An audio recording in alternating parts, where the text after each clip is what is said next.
Welcome, everyone, to another episode of the Minnesota Rockstars podcast. And today was going to be part one of a two-part podcast.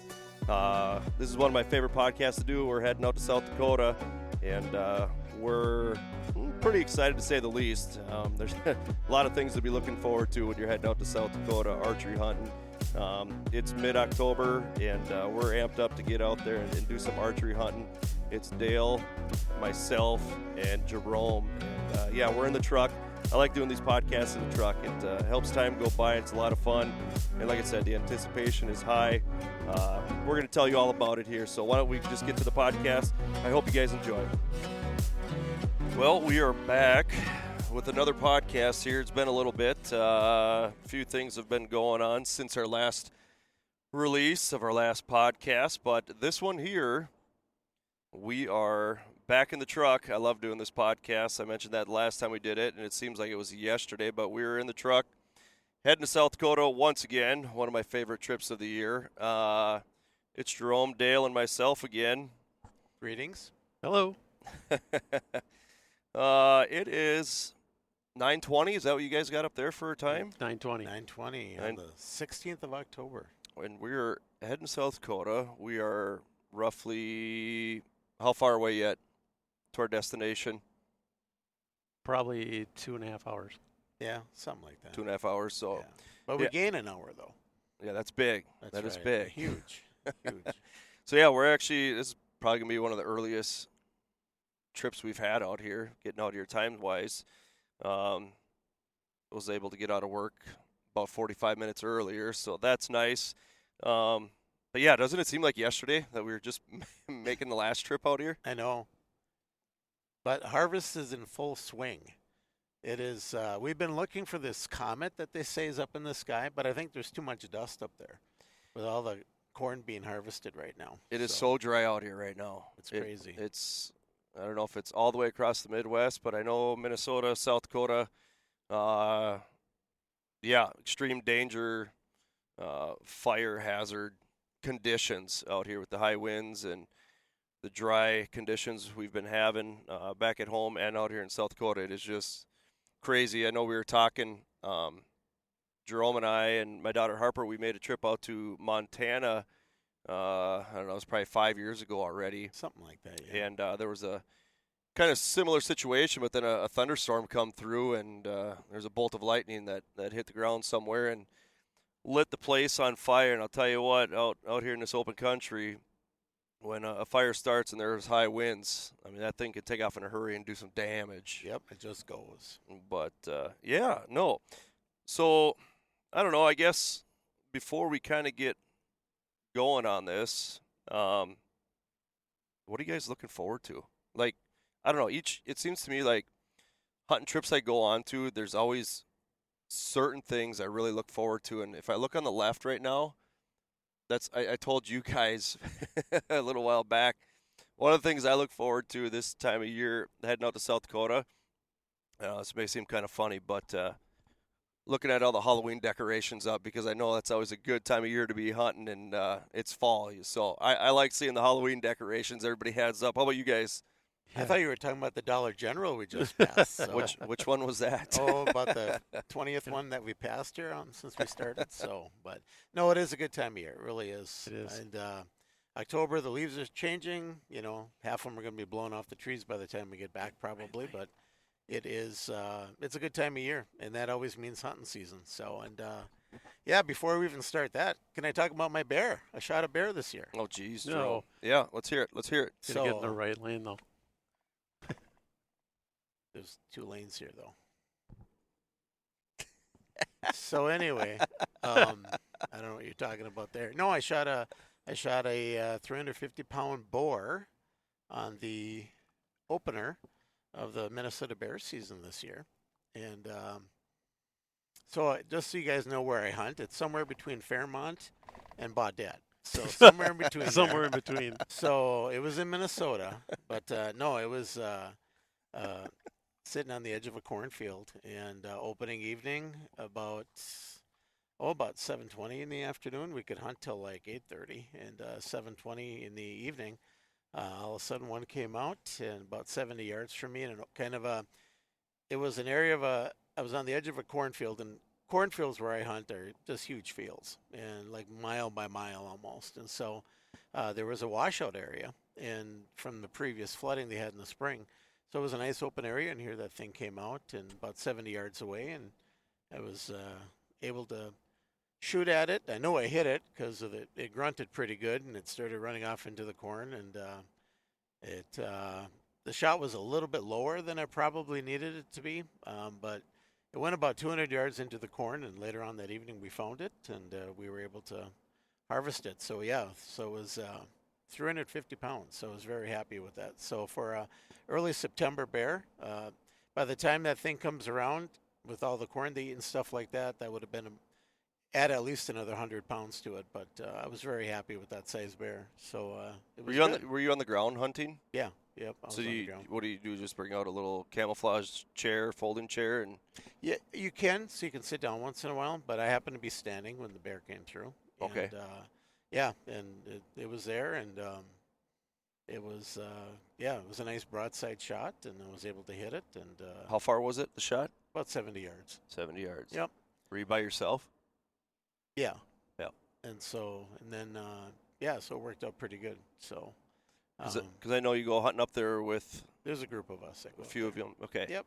Yep. So where I was standing, I was by myself and the only one shooting at it. So, but I was very happy to get it. But a lot of bear shot this year. But I saw in Outdoor News, so far they've tabulated. The season just got done on the 13th, and 3,400 bear in Minnesota were shot this year, and they're thinking it's going to be 3,500 by the time it's all said and done.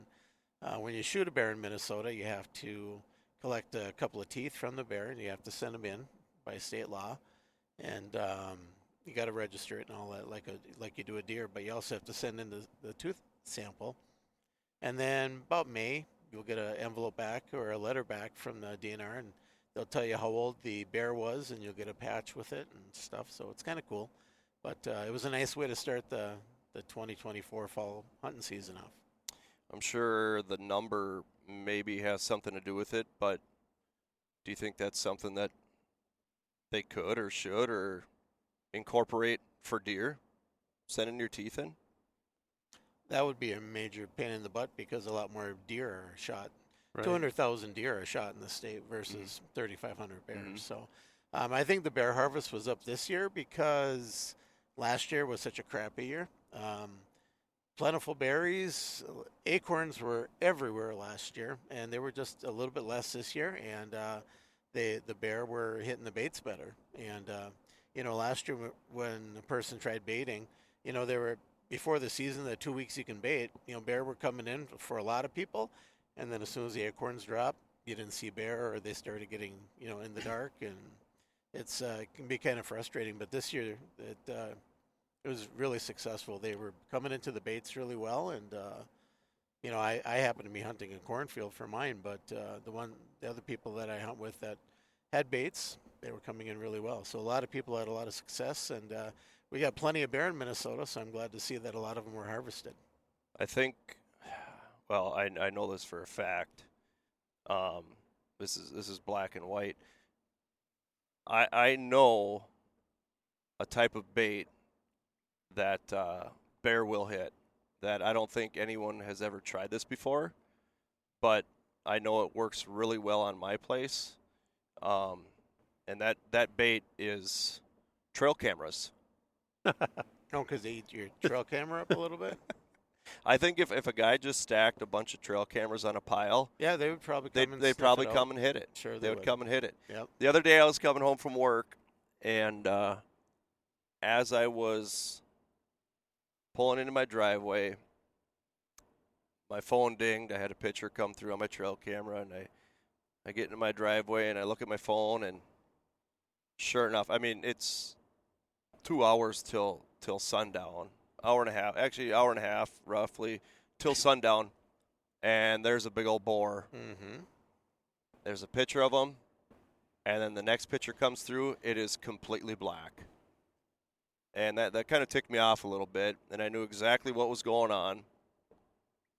So I ran out to my field quickly on my side-by-side, to go check on my camera because I knew it was going to be destroyed.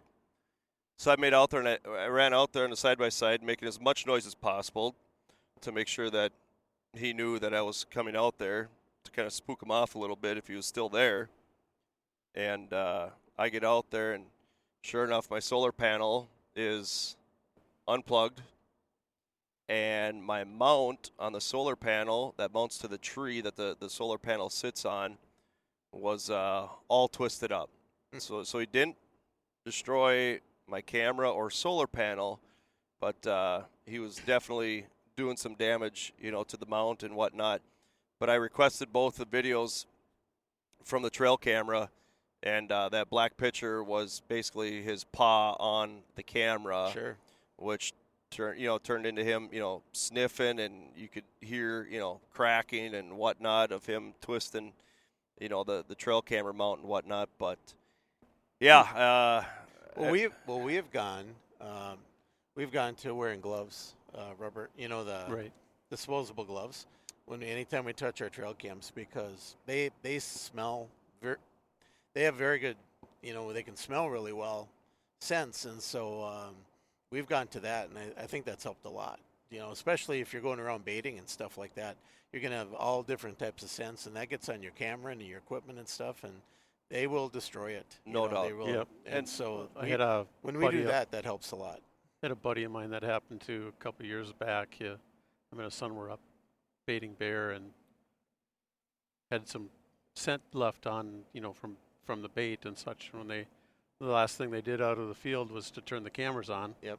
And of course it got on the case and everything else, and destroyed the camera and the solar panel. Well, and the Even though works. they had a whole barrel of bait, probably. they had to Exactly. go- Yeah. Yep. So. Yeah. well, I mean, this one here, I've had out since, I would say the last weekend in June, and I haven't stepped foot in there since. And it's October 13th this happened, or Mhm. 12th, or whatever. So I didn't put any scent on there, but Sure.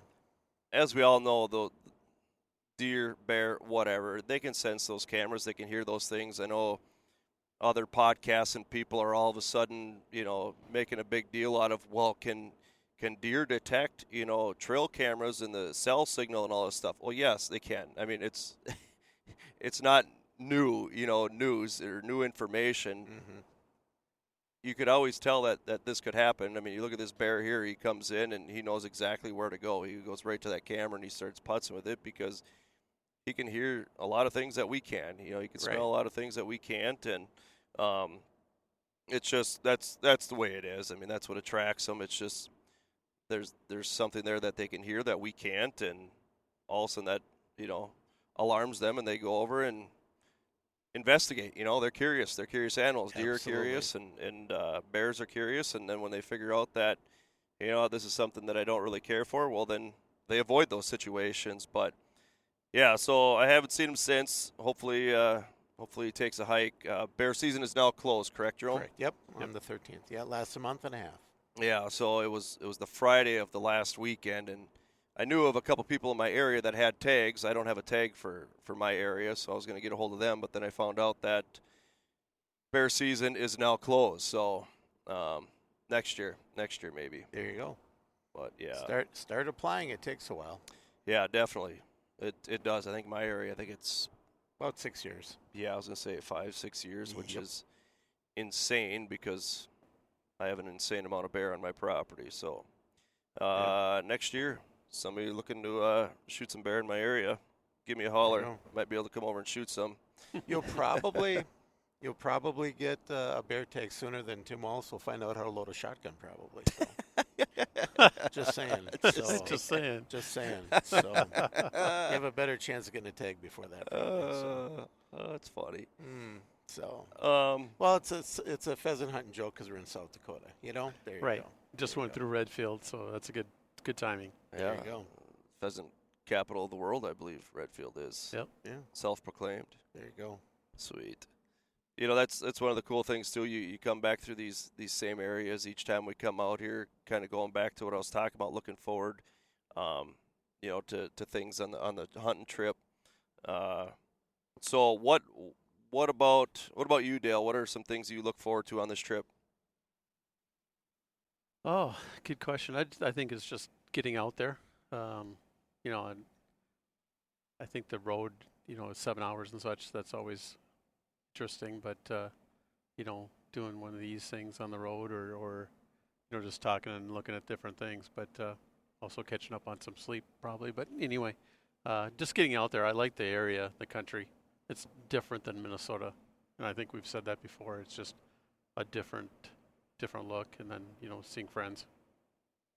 As we're going through Monty, I'm glad we got rid of one tradition, and that was stopping at Subway.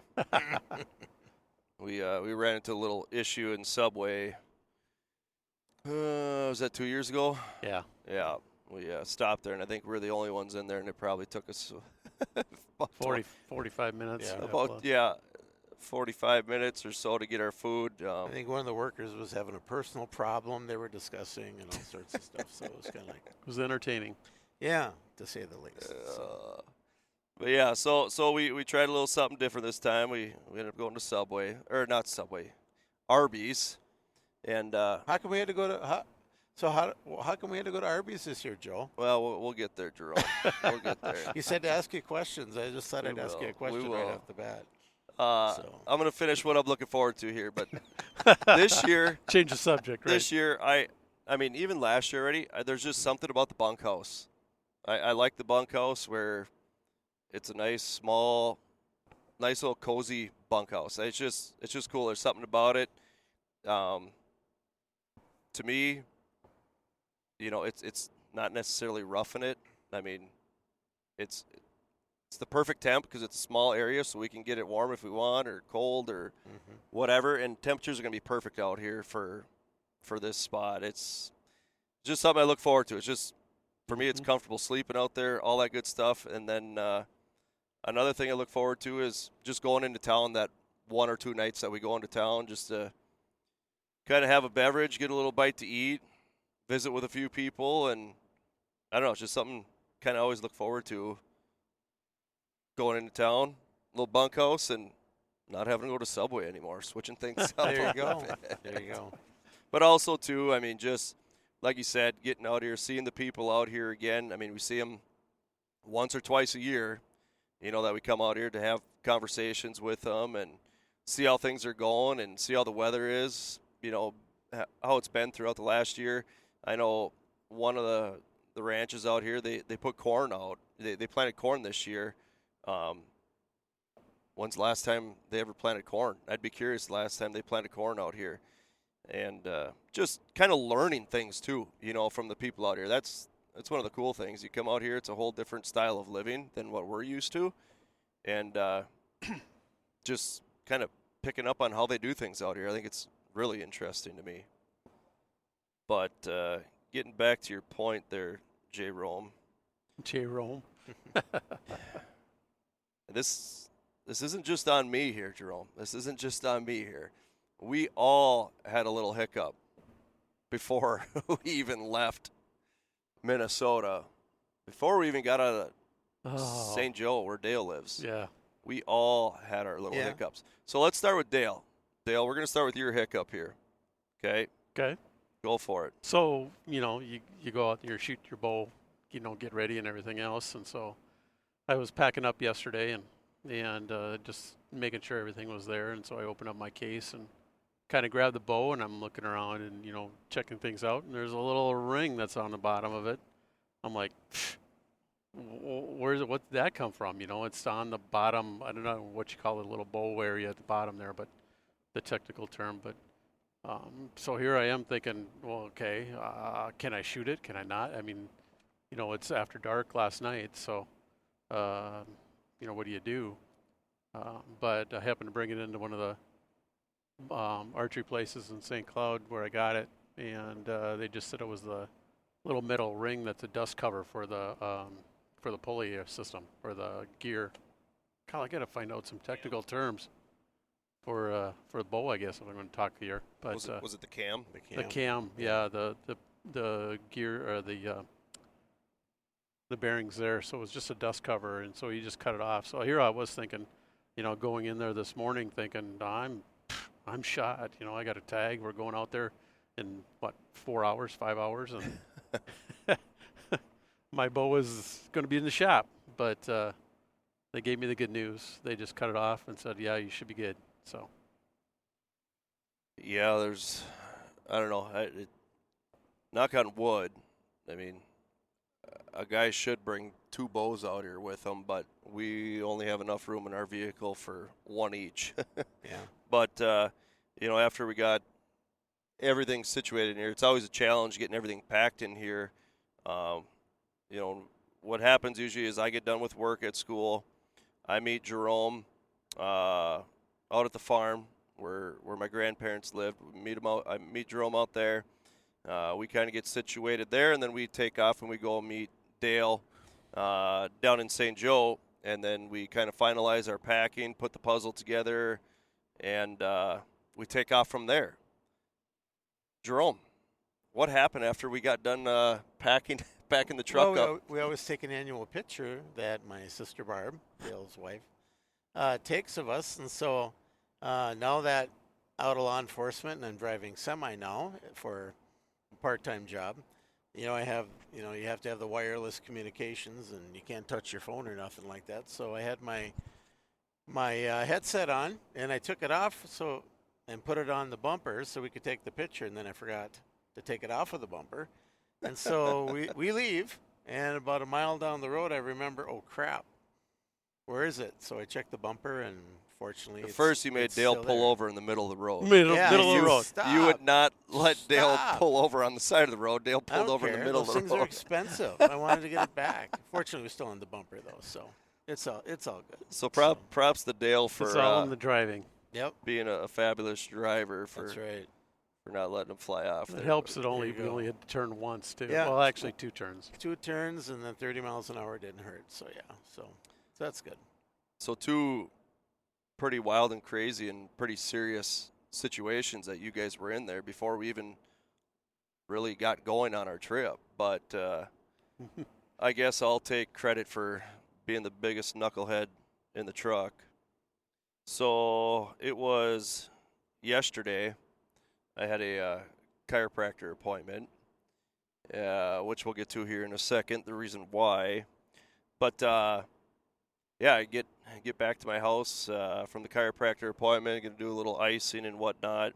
And I was talking to Jerome, and I don't remember what was the reason we were talking on the phone? Do you remember? I think it was what time do you want to meet at the farm? Okay. And I think, no, I was asking you how many arrows you're going to bring with. Okay. Because that's like, well, how many do you bring with on a trip? And then Sure. you told me or whatever. And then just on a whim, I said, oh, don't forget your tag, because I had forgotten mine and I needed to put it in my backpack. Yeah. So I was going to go to my safe and get mine. So then, as Jerome says, don't forget your tag, my heart just sunk immediately. And I'm like, I'm not going to say anything. But in my mind, I'm like, did I buy my tag? And we're leaving for South Dakota the next day. And, I go in panic mode immediately. I'm like, I don't think I bought my tag. And I think you can continue the conversation, Jerome, with me, and I was just in zombie mode, and I was just like, yep. Yeah, thanks. Good yep, reminder. yep, Thank you. Yep. I'm like, cool. Yeah. And then I went mine. I took care of mine and assumed everything was okay. Well, I was. Well, the process is different, too, from South Dakota to Minnesota. Yeah. So I get to my house, and I'm gonna start digging through our junk drawer, because that's where we store it, in the junk drawer when I get my license. And I'm like, I almost know for a fact I don't have it in here, and it's going to take me an hour to go through all this mail and whatnot. I'm like, I'm just going to go online and look. So I log into the South Dakota Fishing Game, and it shows that I have nothing, 0 license. I'm like, oh my gosh. And so here, what happened was this year I applied for a different tag, and usually I just apply for this one and that's it, and you essentially just get it over the counter. But I applied for a different tag, and I think that's what was in my mind that I already did it. And I wasn't drawn for that particular drawing, and I didn't go back in and get my private lands archery tag. So I went in panic mode and went online and bought the license because I saw there was a little tab that said print out your license. So I'm like, okay, sweet. I'm going to, because maybe they switched it, because I know when I went out in Massachusetts, when I went hunting out there, you buy your license online and you print it right off on your printer. Correct. Simple, easy, user-friendly, boom, you nail it, you got it. So I see this little tab, and I'm like, well, maybe they switched South Dakota where you can print it out like Massachusetts. So I go on there, I buy my tag, and I go to print out license, and all it's showing is that I have a habitat stamp, I think it was. And I'm like, this isn't good. I'm like, I need to call the state. So I called the state Fish and Game, and I told them my situation, and they told me that you can get a reprint at, there's certain locations. There's actually a tab you can click on that shows all the maps where their license agencies are, that where you can get a printout of your license, a hard copy right there. Well, the closest town that we could get to, or the first town we would have got to in South Dakota, would have been Watertown. So I'm like, well, let's shoot for Watertown. She said, well, just call them and make sure that they can print it out for you or whatever. So I'm like, okay, sounds good. She was really helpful. So I called up Watertown, and I told her the situation, and she goes, well, give me a second. Well, then she talked to a DNR who was there in the office, and he said you cannot get a hard copy duplicate under 10 days. You have to wait 10 days before you can get a hard copy printout duplicate of your license. So I'm like, oh, man, this is not good now. So she goes, when did you buy your license? I said, like, 45 minutes ago to an hour. She goes, let me call up here where headquarters is or whatever and see if they printed out your license already. And if they didn't, I'll print it out. So she calls over there, calls me back. She says, you're in luck. They did not print your license yet. We'll print your license for you right here in Watertown. So I'm like, awesome. But here's the other issue is you guys are only open till 5 o'clock. We're not going to get to Watertown till at least 7 o'clock. So I know a really good taxidermist in Watertown, and I contacted him to see if he could do me a huge favor and run over and pick up my hard copy license from Fish and Game, which he did today, which was awesome. I can't thank him enough, Justin Bach. I appreciate it. But, yeah, they were able to print me one out there. Justin ran over there, got it for me, and then he put it outside for me to pick up. It was the first thing we did once we got to Watertown is we went and picked up my license. But, yeah, South Dakota did a great job helping me out, getting my license so I could go on this trip that I look forward to each year. And, yeah, it was just – it was a mess. It was. And as soon as you said, don't forget your license, I knew I was screwed. Mm-hmm. Like, dang it. But I was hopeful that I had it. But it all worked out in the end. And nerve-wracking. We almost all ended up just watching Jerome shoot. That close. Yeah. That close. So Jerome said he brought his bonus doe tag from Minnesota. just in case. Just in Yep. case. So, You guys. in a pinch, it is what it is. So. Right. Why is it on an antelope? I have no idea. I don't know. I thought it was a doe. I didn't see any antlers. Sorry. I have my No. tags with, too, but I don't think we'll be using them. Oh, all good. my. So, yeah. So there, I mean, each one of us had our own little, I don't know, hiccup there before we even got on the road. But obviously, mine was a little bigger issue. And also, I'm facing a physical issue this year. I mentioned I had to go to the chiropractor. Dealing with a herniated disc in my back that I've been battling for a while now. It kind of started back in late June. I was working underneath my lawnmower for about a half hour trying to get this part to fit, and I was underneath there for a half hour working with my arms above my head, laying down flat on my back, and there was a couple times I had to rest because my arms were getting tired. But anyways, I hopped up.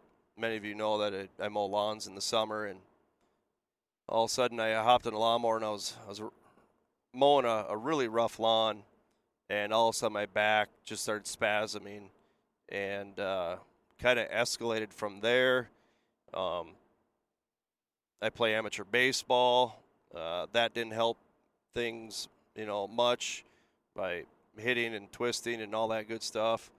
I bet I've been to a chiropractor probably 20 times since June. I've had massage. I got to a point where I couldn't even walk or stand. School started, and I had a class outside, and this was after the state tournament, and I was limping around. I got destroyed at first base last weekend, Labor Day weekend. A guy kind of put his shoulder down into my ribs, rounding first base, five full strides after hitting first base. And as I was watching the ball in the outfield, I ended up getting a shoulder right to the ribs, and still feeling the ribs yet to this day. But that didn't help matters. So I'm at the chiropractor. I'm getting a massage. And then I'm back to teaching, and it was the first week of school, and there wasn't enough kids to play a softball game. So I'm like, all right, I'll come out there and pitch. And I was hurting already. And in my mind, I'm like, the only thing I need to worry about is a comebacker right at me. And sure enough, a couple innings later, I pitched the ball, and a kid hits a grounder, comebacker right at me, and all I did was just took a quick sidestep out of the way. I didn't try fielding it or anything. And immediately, as soon as I made that quick movement, a burning shock just shot right down my right leg. And ever since then, it's, not going to lie, it's been hell. The day after, I left school early, went to the chiropractor, and that helped a little bit. But then next day, basically couldn't walk at all. I could stand long enough to make like a half a bowl of cereal, and that was it. Like, I could not stand long enough to make a full bowl of cereal, and I had to go back down. But the problem was it hurt standing, and it hurt to lay back down until I got into a flat level position where it took the pressure off my vertebrae and my nerves. And I was basically laid up for 2 days. I had a MRI scheduled for that following Monday, and then I had to go into the ER. It was brutal. I went into the ER. They said, "No, props to the Staples hospital up there, Lakewood. They did a tremendous job." I went in there. They said, "No, we're doing your MRI today," and they did the MRI. I ended up having 3 bulging discs in my back. One that's herniated, and they got me back in 2 days later for a shot of cortisone. They got me on some medication and whatnot. The only problem is that cortisone worked for about a week and a half, and that pain has come back. So I ended up having a spine surgeon consult. And, yeah, he said it's black and white what you got here. It's a herniated disc, and obviously the pain that I have been in, he goes, something needs to be done. So surgery is actually scheduled for this next Wednesday. Oh. I don't know. Hadn't heard that. I don't know for sure if I'm going to go through with it yet. I'm not 100% sure. Like, I have numbness and tingling going down my right leg, and then my outside 2 toes, down my foot, my heel. Like, when I'm walking around, it feels like I'm walking on, like, scrunched up socks. You know how if you don't put your socks on right, you feel those wrinkles in your sock. That's the way it feels like when I'm walking, shoes on, whatever. But then I'll take my shoe off. I'm like, my socks are fine. It just, that numbness. So the pain is manageable now. I mean, obviously I'm going out to South Dakota with you guys right now, but the pain is manageable, and I'm optimistic and hopeful that something will slide back into place where I don't have to have surgery. And I don't know. I was talking to a buddy of mine that kind of had the same thing, and he's got permanent nerve damage now because of his situation, and that's what I don't want. But I also don't want to have surgery. So Right. At least not during hunting season. that is a tough part, man. Like I've been waiting for this time, all year, and I've got some new permission properties that I can hunt, and I'm just really looking forward to, the firearm season is pushed back a week, so we get that extra, week in November to archery hunt, and I don't know. I'm kind of in limbo right now on what I want to do. I hope one way or the other, I figure that out soon. I told Kaylee if I go on this trip and everything goes well and I feel fine, I might push it off. I said, but if shit hits the fan out here and I start Right. hurting worse, we got that lined up. Let's go for it. But, nobody wants to have surgery. And if I'm just praying that it kind of goes back into place by itself so I don't have to go under the knife. But yeah, I've never felt pain like this before. I mean, it's brutal. It's like it's like your leg's on fire with a shock going through your leg. That's essentially what it feels like. I don't know what else to compare it to. But then also on top of that, it feels like your leg's asleep all the time. Right. So Sounds like something needs to be happening. well, and then the other thing too is if also I get permanent nerve damage and I can't feel my leg, well, how's a person run, without getting injured and whatnot? So I got a big decision coming up here on what I want to do, and just kind of looking for some signs that'll lead me in the right direction on pulling the trigger one way or the other. But yeah, it stinks. I say I look like a zombie walking, kind of straight-legged, stiff-legged, like a buck and rut, stiff-legged looking for a fight. But So have you shot the bow since? yeah, no, that doesn't have an impact on me at all. I've been going out hunting. I've been doing a little more mobile hunting this year, which isn't ideal, but I got a pretty good setup right now. I ended up buying Latitude climbing sticks that are carbon, and they are the cat's meow because I needed to drop down on my weight with all my gear that I bring with. Those sticks, if you haven't seen them before, you got to check them out. They are we don't partner with them, but I'll tell you what, I'll recommend them anytime. It's really slick how you can set them up. They're really light. And then with that, I have a Millennium tree stand that has really helped me as well. So I've been mobile, but I can only get like 40 yards away from where I park. So I'm hunting pretty close to parking lots. I'm hunting pretty close to the e-bike when I get off my e-bike. So yeah, it's I can shoot bow, I can get around, but I can't get around for very long. I know I was out hunting last night, and it got cold last night. And that's the other thing I noticed when I start to get cold, that's when that pain intensifies too. So it'll be interesting to see how this goes. But no, shooting bow, I'm totally fine. That does not irritate me at all. The biggest thing that irritates me is just being in maybe like a hunched over position or standing and walking. Those are the few things that just irritate my leg the most. Like I don't even have the back pain anymore. Before it was back pain and leg pain, and now it's just that leg pain. And I'm sure that cortisone shot is helping with the back pain, but not taking care of the leg pain because those nerves are still being pinched. But no, as far as bow goes, there's no excuses. If I miss a deer this weekend, it ain't because of my back. It's because I messed up. So yeah. So I got the e-bike out here. I got the Quiet Cat e-bike, and I'll be biking out as close as I can to my stand. I'll probably park it a little ways from where I think the deer will be coming from, but not too far because I don't want to be walking very far. So you mentioned before, Dale, the drive out here, isn't ideal. But for myself, this is the first time I've been looking forward to the drive because I don't have to stand. I'm at home. I'm standing up doing stuff at home. I'm teaching. I'm getting up. I'm going to, the next class, walking to the gym, going to the health room, all that good stuff. Now I could just sit for 7+ hours. Park it and forget it, huh? Yep. And the last time, actually, Jerome and we came out here, which we'll transition here. Last time we came out here this summer, that kind of slipped back into place, and I felt great because I was having issues during that time frame as well.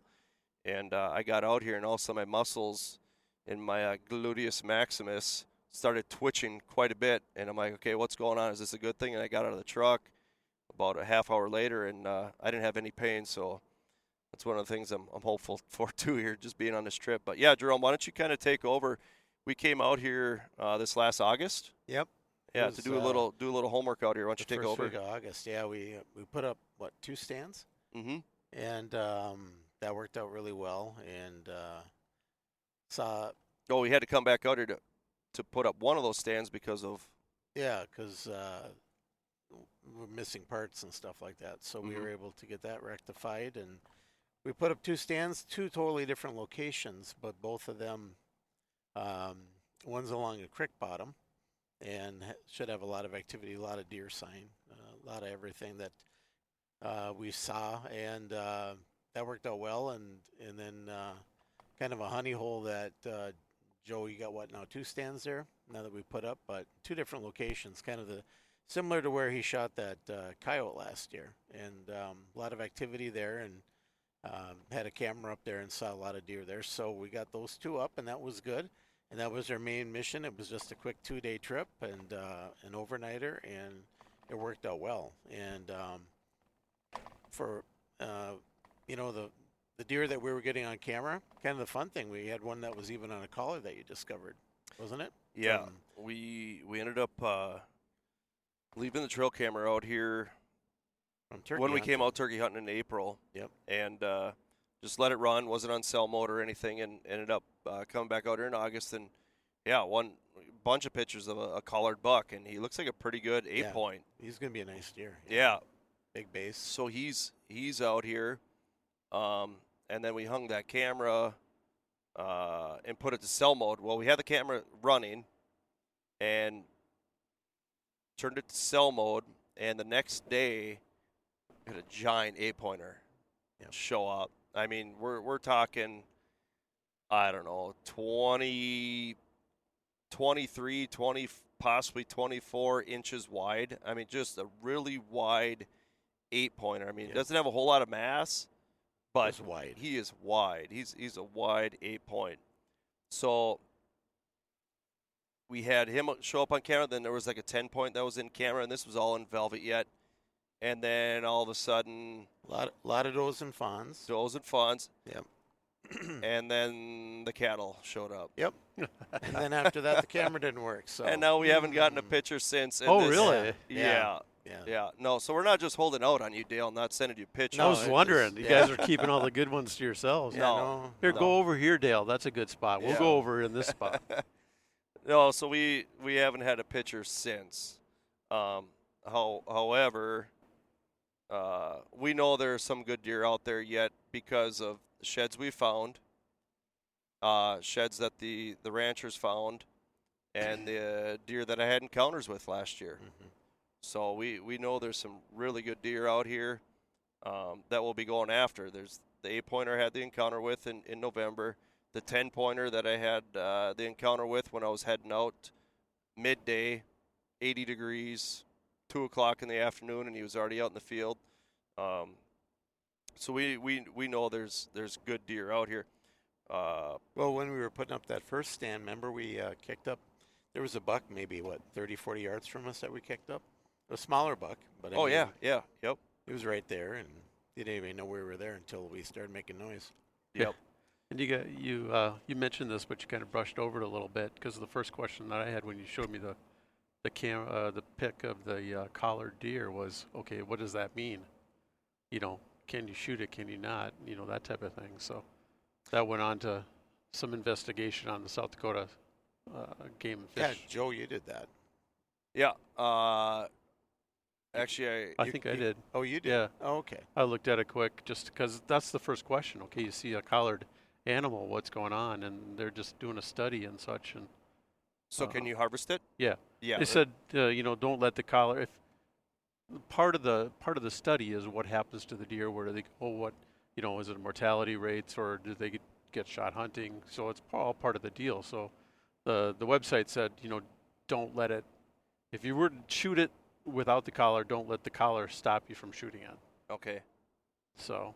Yeah, and that's what I heard from Josh too. He told me he's looked into it before already too, and he said, "Yep, it's legal to shoot a deer with a collar on." And I'll tell you what, he's gonna be a trophy deer. He's a good deer, a good sized deer, so. no doubt. But yeah, so you got the collar deer, you got the 10-point, you got the 2 8-points out here that are gonna be tremendous, and then all the other deer we don't know about, So I'm hopeful that the camera just stops sending photos. I'm hoping that it's still up, and it's just I knew it wasn't going to be great cell service. It shows that it's moderate service, but it might just be that it just stopped sending, but it's still taking pictures. So we'll see. I probably won't check that camera tomorrow. I'll probably hold off on checking that just because that camera's in a spot where deer are going to come out, and I don't want to put scent in there. I want to leave everything kind of natural because they could come out towards Dale, they could come out towards me, and that's just kind of a little honey hole we want to let them be and not intrude on them. So we're just going to go off with the imagination on what's out here, and like I said, we got a pretty good idea of what's out here as well. Yeah, so I don't know. I'm excited. I'm confident that we're gonna come home with some deer this go around. I think we got things a little more fine tuned on stand location, where to go, what these deer like to do, like where we're gonna be putting Dale tomorrow. Is a spot that I saw deer go by plenty of times. Right. Well, it's about 40 yards from where I was set up that one year. Yeah, and sometimes that's all it takes is just one little tweak like that, and you're going to be in the money. And last spring when I was turkey hunting there, I had 7 deer come out right in front of me when I was in the blind. So yeah, they use that corridor, that's for sure. Right. So yeah, as time continues to go on here, we're figuring this out, and I'm hoping that we're going to have all the chips in the right place here, and we just have to figure out what to leave at the ranch because we don't have room back in the truck. But yeah, a little duct tape and the antlers up on the top. Right. And we got a lot of atmospheric stuff going on this time too. We got a full moon, like a super moon. Yes. We got this comet that we're still trying to look for that damn thing up in the sky we can't find, but that's coming around, so that's got to spark some deer movement, I would assume. Hey, there you go. And we got a front coming through that we're going to have a temperature drop of about 25 degrees from Thursday and Friday. Yeah, that's going to be changing. Fun. Yeah. And so who knows what that's all going to spur. Well, I'll tell you what, if we're able to make this work, we're going to have to attribute our success to this comet. Absolutely. It's going to be because of the comet. Yep, that we can't see, even though we got clear skies, but there's so much damn dust in the air that probably we can't see it because of that. And then we're going to... You need a new pickup with a sunroof so we can look out. It could be. And then we're going to tie everything together. We're going to write articles about how the comet, right, the October comet has led to our whitetail success. We should develop an app. That's a great idea. The Comet app. And the Comet app. Comet app. If we could do it before that thing is gone, maybe we can make some money off of it too. That's a great idea. So I hope nobody steals our idea. Somebody would buy it. Well, that and what I was put thinking. it on my phone. What I was thinking earlier is you need a ground blind that looks like a trail camera and just have a clicking noise every once in a while. True. Right. Just hope you don't have any bear in the area because you want to destroy it by morning. But yeah, so trying to think of a catchy phrase for the comet, but I can't think of one. Yeah. I don't know. If you Yeah, guys, we might have to think about that. if Maybe you guys- towards the end of the broadcast. there I you don't go. know. We'll If see. you guys got any ideas out there, shoot them our way. Yeah. Let's make this work. If we shoot a deer tomorrow, it's because of the comet. There's no Absolutely. doubt about it. Absolutely. Everything lined up, but the icing on the cake was the comet, and that's what. We'll call that Buck the Comet. No, Buck- then oh. they'll tie it in with Christmas and Yeah. Comet, Cupid, Donner, and Blitzen, and that. There then you go. Then we'd have some. Then people are Googling it, they're going to get Oh, Santa instead yeah. of white-tailed deer. Yeah, you that know? won't be good. When you search a comet, you want to make sure a white-tailed deer That's comes right. up, not That's Santa. right. So but we'll have to work on that. It's in development. We still It got to do is. some. It It's is. still in the development stage. Think the drive is getting to you guys. So No. Yeah, we got copyrights on that right now. I just sent that in. exactly. Just sent that in. Yep. So All right, Dale, what are you looking forward to the most? Like what's your let's do this here. We did this last time we were on the air going out here. What is your standard? What are you shooting? Well, a couple years ago, I had the doe about 10 yards in front of me, and I was kind of watching a buck, just waiting for it to come in. And, the doe kind of took a look and went away, and then the buck never did come in. So I'm thinking, could have had that doe on the ground, but that buck was really nice. So that's always a hard one. But, given the chance, I've never, like we mentioned this before, I've never shot a deer with my bow. Mm-hmm. And so I'm just new on that course. And so I don't know if a doe comes in and gives me a good shot. It's going to be a little windy out here too. So, that's always a concern from my standpoint is how far, how much does the wind push it? You don't want to get a bad shot, either. So, but if I get a good distance shot on a doe, I'll probably take the doe. Leave you guys with the bucks. And Are you shooting a doe on day one? I am not. Okay. All right. Okay. Sorry. That probably goes against everybody's like, what the heck? You just said you were going to shoot a doe. I'm like, well, I've seen some of the bucks. The one picture that you showed me of that one, it was like, I think I texted you back saying I'm shaking already. Yeah. Yeah. And that was what? August, right? Yeah. Yeah. Late August. But that was pretty big. I probably would not be able to hit that one, but we'll see. It is something. It's something else when a deer comes in and you got to pull back on that deer and shoot. Like, you can sit there and watch deer all day and be fine, but when you decide you're going to kill a deer and things get rocking and rolling, and you got to pull back and you got to settle the pin, you got to center the pin in your peep sight, you got to follow through, you can't pull off, and the term I like to use is shoot to kill, right? So I mean, those are things I have to keep reminding myself, like even when I'm in the stand just looking around and stuff, like I'll just tell myself, shoot to kill tonight, shoot to kill, shoot to kill. Keep that in your mind, shoot to kill, shoot to kill. So when shit gets crazy, like you just have that in the back of your mind, shoot to kill, shoot to kill, shoot to kill.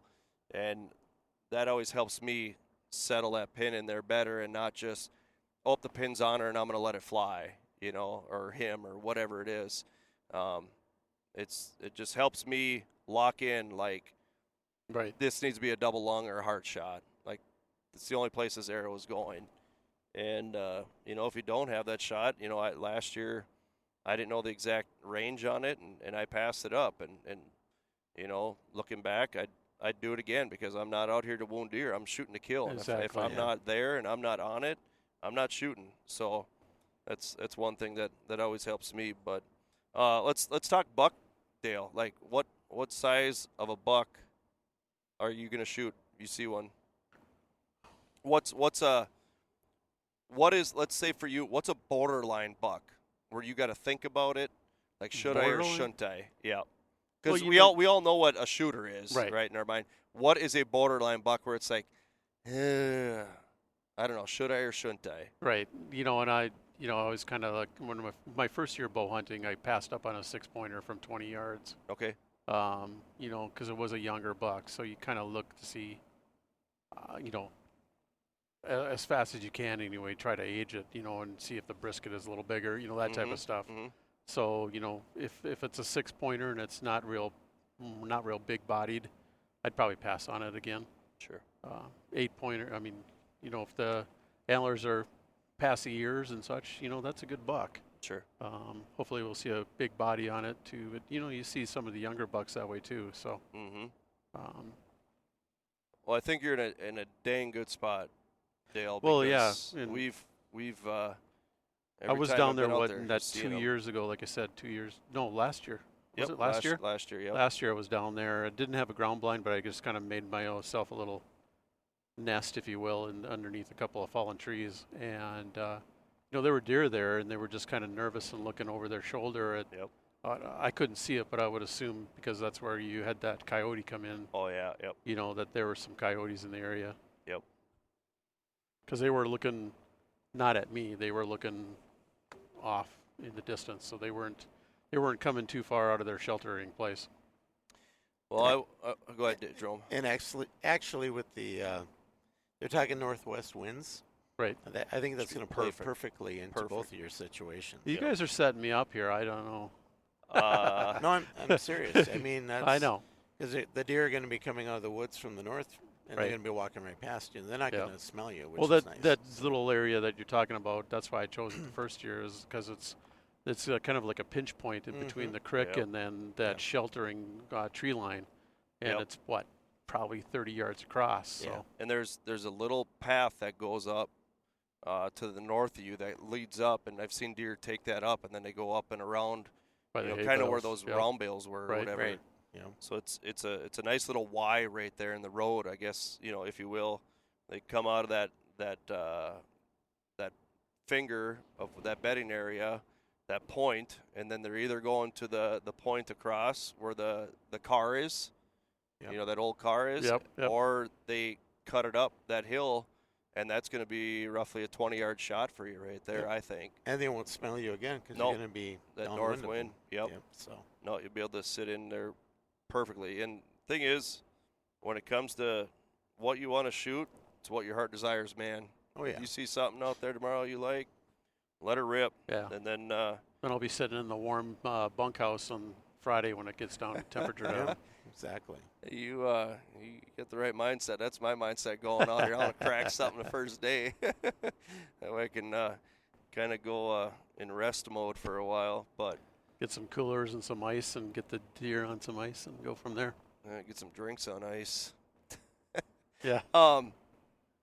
No, I'm looking forward to seeing what that spot produces. Then just the other thing too is just confidence in your shot. I mean, it's no different than shooting a basketball, right? Right. You got to be confident in your shot before you let it go. You got to know that thing's going exactly where you want it, and that's going through the hoop.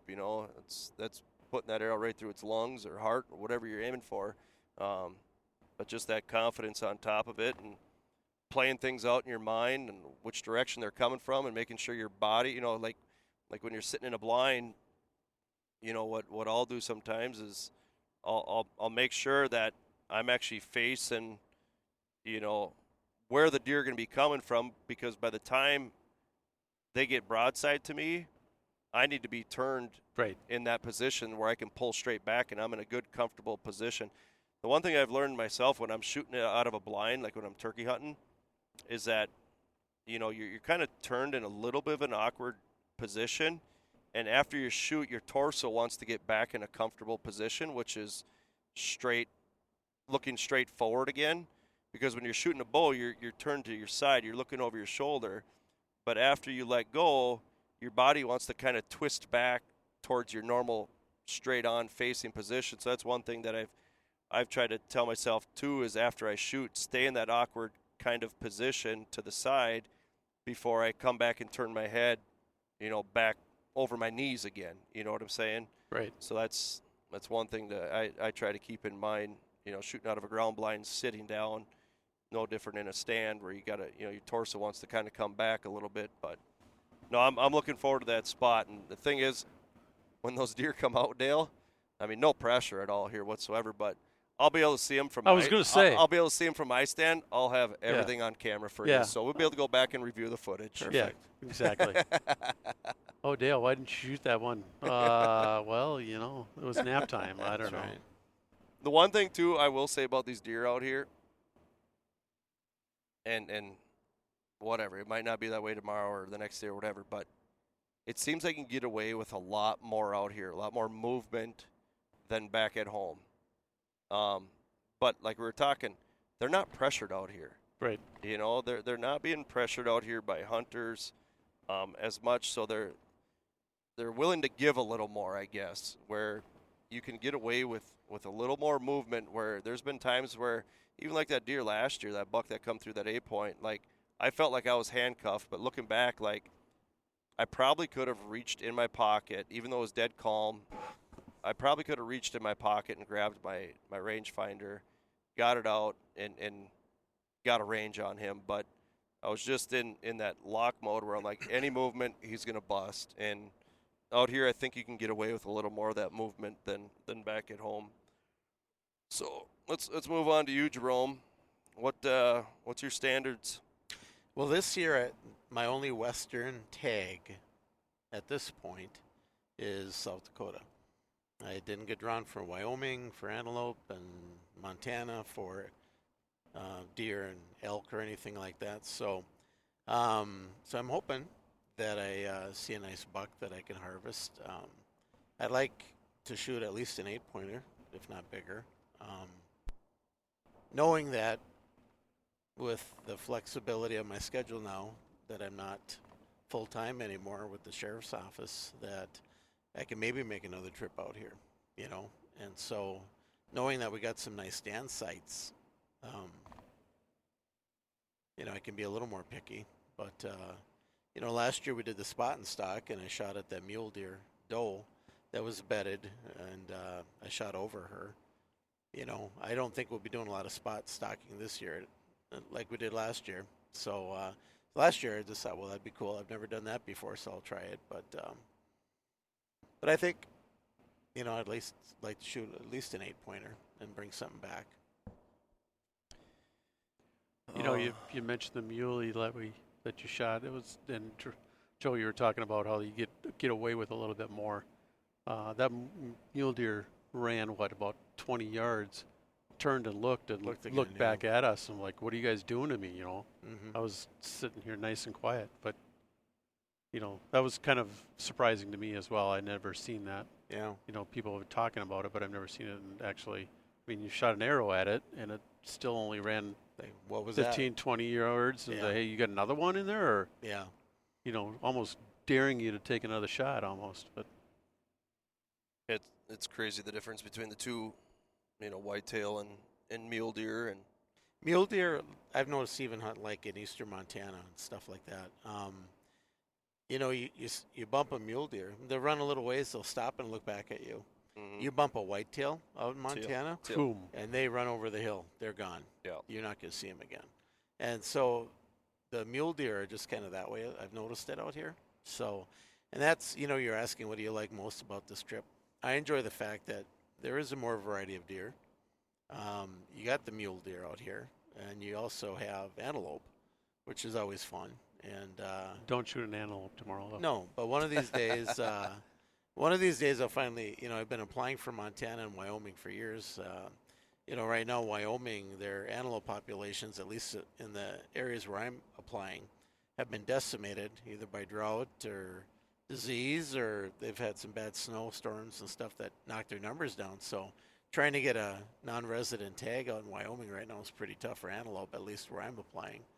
And then I've also been applying for eastern Montana, where I have some access to land and some relatives and stuff like that, and just haven't gotten drawn. So we've been doing eastern Montana for 4 years, so I'm hoping maybe next year it'll be 5 years, and maybe we'll finally get a tag. I don't know. We'll see.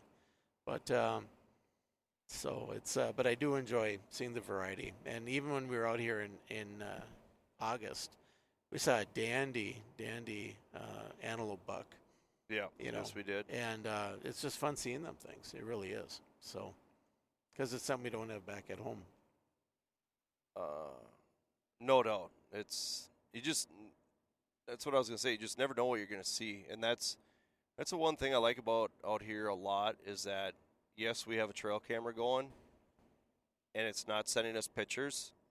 To me, I like that because me personally, I like hunting being optimistic that there's a big deer out here. And when you have a trail camera sending you pictures and you don't get those pictures, it's kind of, I don't know, disappointing that you're not getting those big bucks on camera that you're dreaming about and reading about and seeing in the magazines and on YouTube and all that good stuff. So I like hunting not knowing what's out there and just kind of hunting based off of layout of the land, and then all of a sudden just sitting there waiting and visualizing in your head what could be out here, and then having, some of those thoughts, come into play when all of a sudden, holy buckets, there's a big buck right there, So I look forward to that, the unknown. I look forward to that a lot. I look forward to seeing deer because usually we see a lot of deer out here. I look forward to just what the trip is going to bring. Obviously we've been throwing curveballs already. Obviously my biggest curveball that I'm faced with is my back situation, how that's going to play out over the trip. But it's going to make it work. Yeah. So Joe, you asked us what our standards were. What are you looking for? My standards have, I don't want to say dropped, but I'm not going to have a problem shooting a buck that isn't a giant. You know what I mean? Like when I come out here, like I envision, that 150 plus 10-pointer. I mean, I envision, 135, 140, 8-pointer. You know what I mean? Like I envision really good sized deer in my mind. But to be honest with you, with my physical state right now, a good buck, to me, just getting one on the ground will be a win, no doubt, because I don't know if I end up having surgery on this thing, it's 6 weeks of not lifting anything. Yeah. Not bending over at all. So I'm kind of limited on what I'm going to be able to do the rest of this fall, and then it's rehab. So if I'm able to tag out here, and I'm not going to lower my standards and say, I'm going to shoot a small 8-pointer or whatever. I'm not going to do that. I'm still going to shoot for something good, for sure a 3-year-old. But if I can get down a 3-year-old plus, that'll be a huge win for me in my book. But also on top of that, if I could shoot a couple coyotes, that'll be a win too. Because there's plenty of those guys around. I just need to make sure I got plenty of field tips with me to let fly. So gotta aim a little higher on them. Yeah, right, right. But yeah, so that's kind of where I'm at. That's kind of my thought process right now. But do you know what else is a win? Just being out here, being able to come out here. Right. The situation I was in, laying on my couch, not being able to stand, and to now being able to come out here, it's a win already. And anything else for me, in all honesty, is icing on the cake. So. And you're not burning personal days because you got MEA break. Darn right. Yep. Nope. This is kind of the time we plan around my break at school, and yeah, I'm looking forward to it. It's fun, and yeah, I hope we have good luck this weekend. And the temperatures are going to be perfect. Tomorrow, I think was it low 70s, like 71 for a high, but the wind's going to be out of the south until about midday or so, and then it's going to switch to the north. Yep. And as that happens, the pressure is going to be rising. And then Friday, it's supposed to be a high of like 48, I believe, with winds out of the north, straight north at about 20 miles an hour. Those are sustained winds. Who knows what the gusts will be. And then it'll warm up a little bit on Saturday again, but the pressure will still be high. And then on top of that, the comet. Yeah, yes. I knew you were going to go back to that. Yep. But no. All right, guys, let's get her done this weekend. Let's put some meat in the freezer, huh? Sounds like a plan to me. Yeah. Hopefully it'll work out. So, but it's hopefully everyone stays safe and your back holds out and you don't get a flat tire on your bike, and hopefully everything will work out. That's the last thing I'm looking forward to. Watching you guys drag out my deer for me. Well, that's what I was just going to say. I got the one-man drag harness with me, so I'm ready to go. There you go. I'll be yelling at you. Chop your feet. Chop your feet. Keep your feet moving. Keep going. You can do it. You can do nice. it. Yeah. So, yeah. All right, everybody. By the time this podcast airs, things are cranking up. I know my cameras were rocking the last couple nights.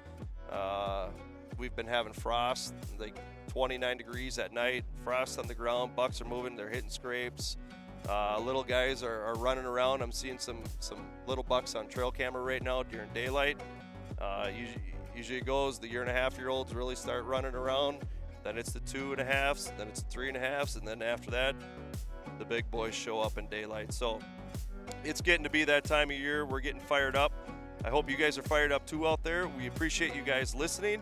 Good luck, be safe, and till next time, we'll catch you guys later.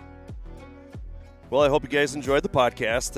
Like I said, I really enjoy doing these podcasts in the vehicle for multiple reasons, but we're pretty excited to get back out here. I'm really hoping that Dale and Jerome are able to get on some deer out here, at least see some big deer to kind of keep the juices flowing, because I know I've seen a lot of good deer out here in South Dakota, and it's their turn to see some, and hopefully they're able to get on some good deer out here and hopefully get a shot off. But we'll be sure to inform you on how the hunt goes, so stay tuned for our part 2 of our podcast coming home from South Dakota, and we'll inform you on how the hunt went. So look for that. Anyways, we're just going to close things out thanking our sponsors, Arctic Shield, Domain Outdoor, J&R Outdoors, Skullcraft, The Fish Guide, Tacticam, and Fourth Arrow Camera Arms. I hope you guys are having a lot of fun out there and having some success.